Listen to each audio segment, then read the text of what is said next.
And this morning, we're getting answers about how a potential lapse in SNAP funding can impact you here in Michigan. Joining us now is Michigan Congressman Sri Tanadar. Good morning. And Saturday, millions of Americans could lose supplemental government assistance that helps them put food on the table. In past shutdowns, we know that food stamp programs, they have remained funded. But what is different now, Congressman?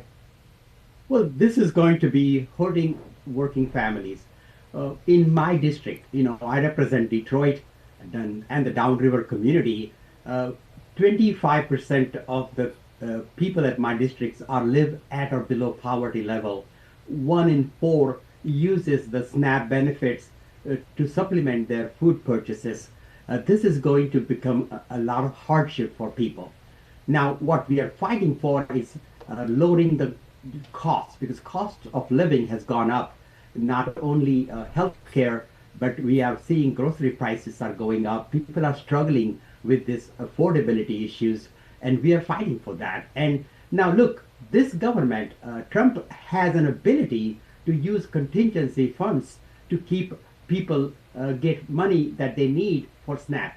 So we have the money to pay for SNAP. Trump administration just doesn't want to act on it.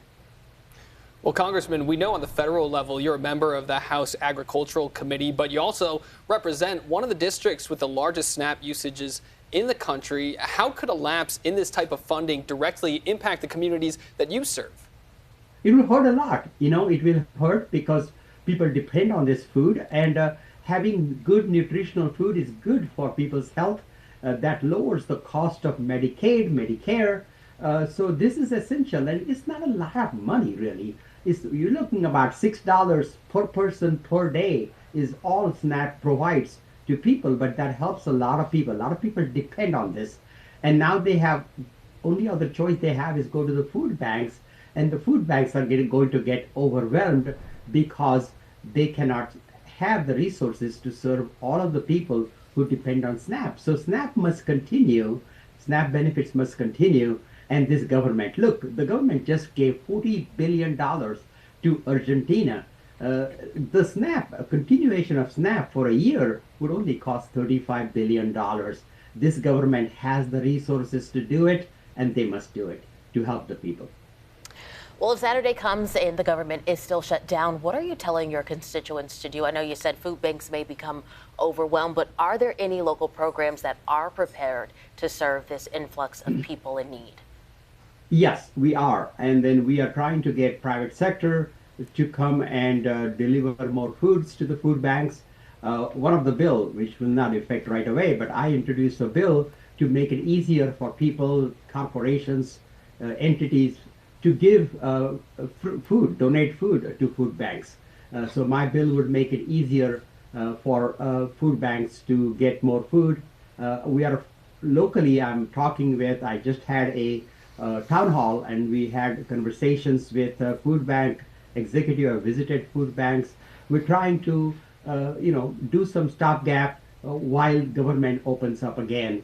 But the big thing that needs to happen is that USDA has contingency funds, and this is an emergency, and there is no better time to use that contingency funds to get food on kitchen tables for people.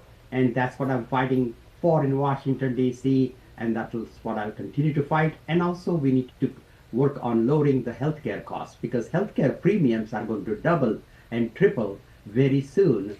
And that's also is a fight that's worth fighting about.